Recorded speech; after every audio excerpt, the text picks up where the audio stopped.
100 साल की सास। अरे मम्मी जी, थोड़ा उम्र के हिसाब से काम किया करो। कहीं कुछ हो गया तो लोग बोलेंगे बहू ने बूढ़ी सास का ध्यान नहीं रखा।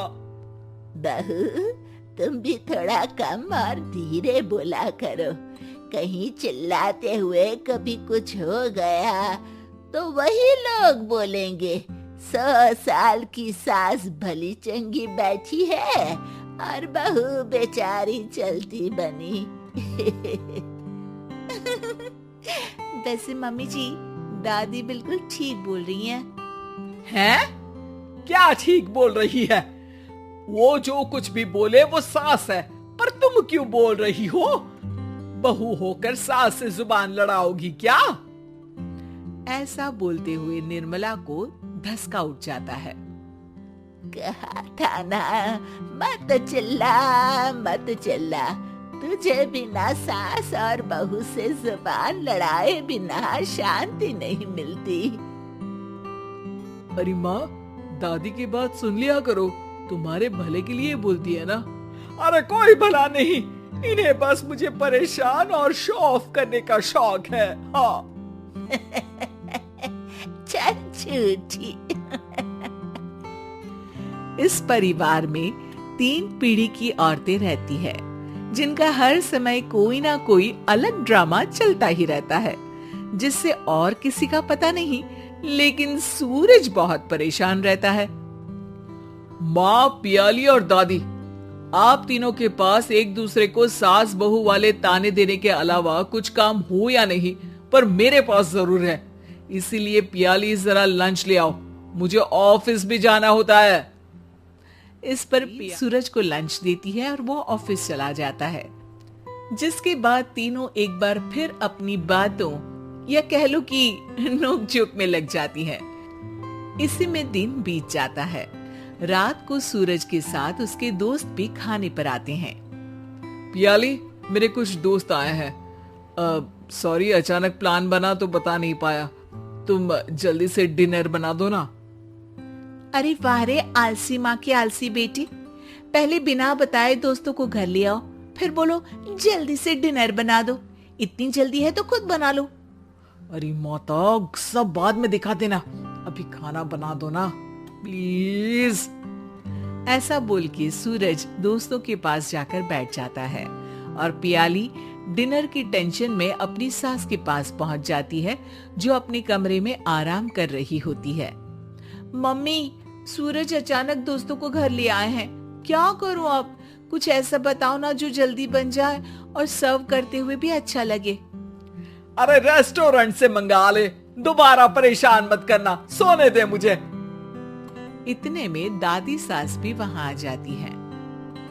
वाह, आलसी का आइडिया भी उसी की तरह बेकार है। कोरोना में बाहर से खाना मंगाएंगे। बहू, तुम सो ही जाओ, वही काम अच्छे से कर सकती हो। चल पियाली, मैं बताती हूँ क्या करना है। इस पर दादी सास पियाली के साथ मिलकर सारे मेहमानों के लिए खाना बनाती है, जिससे उन्हें ज्यादा मेहनत भी नहीं करनी पड़ती और सबका पेट भी भर जाता है। दादी के इस आइडिया से पियाली और सूरज बहुत इम्प्रेस हो जाते हैं। दादी, क्या यही खाना आपकी इस उम्र में इतना एक्टिव रहने और एंडलेस लाइफ का राज है? वैसे दादी ने आज तक राज किसी को बताया नहीं। इन्होंने ससुर जी तक को नहीं बताया, तभी तो वो ऊपर पहुंच गए और ये अभी तक यही है। तेरी सास मेरे ऊपर पहुंचने का ही इंतजार कर रही है, पर इस आलसी का ये सपना पूरा नहीं होने वाला। क्यों जी, अमर होने का वरदान लेकर आई हो क्या? अमर का पता नहीं, पर लगता है तुझसे लंबा जरूर जी लूंगी। इससे पहले कि दोनों सास बहू में कोई बहस शुरू होती, पियाली बीच में बोल पड़ती है। ठीक है, आप दोनों लड़ क्यों रही हैं? हम तो चाहते हैं कि आप दोनों हमारे साथ हमेशा रहें।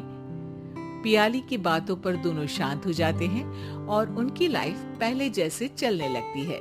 जहाँ दादी सुबह जल्दी उठकर कुछ न कुछ काम करते हुए पूरा दिन बिताती है, तो वहीं निर्मला और पियाली लेट उठने से लेकर धीरे धीरे आलस में काम करना और जब मर्जी सो जाने से अपना दिन बिताती हैं।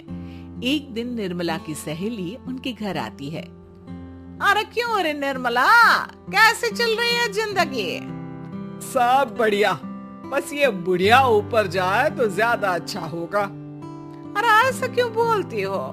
तुम्हें तो उनसे सीखना चाहिए, वो बहुत फुर्तीली हैं। मैं उन्हें रोज मॉर्निंग वॉक करते हुए देखती हूँ, और वहीं तुम और तुम्हारी बहू है जिन्होंने शायद सुबह का सूरज आज तक देखा ही नहीं होगा।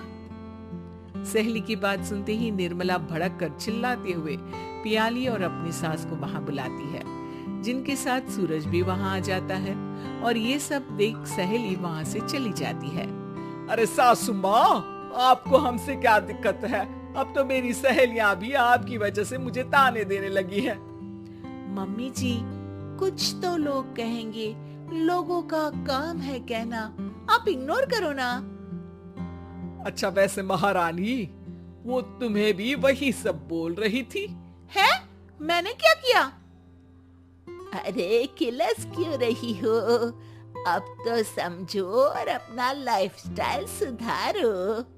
ओ मोरी मैया, अब हमारा लाइफस्टाइल भी खराब हो गया क्या?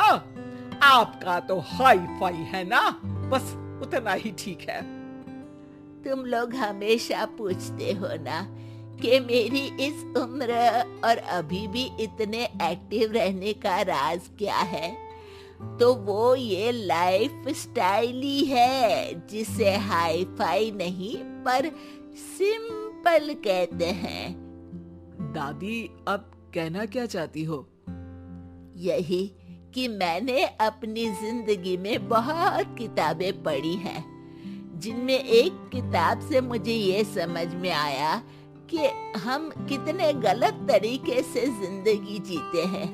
उसी के बाद मैंने एक अच्छे जीवन के लिए इकिगाई रूल अपनाया, जिसका मकसद तो सिर्फ अच्छा जीवन जीना था। इतना लंबा कैसे जी गई मुझे खुद अचंभा होता है। ओह, तो मतलब आप मुझे परेशान नहीं करती थी? वो तो आप करती हैं। वैसे ये इकिगाई क्या है? थोड़ी रिसर्च खुद भी कर लो आलसियों, सब मैं ही बता दूं क्या?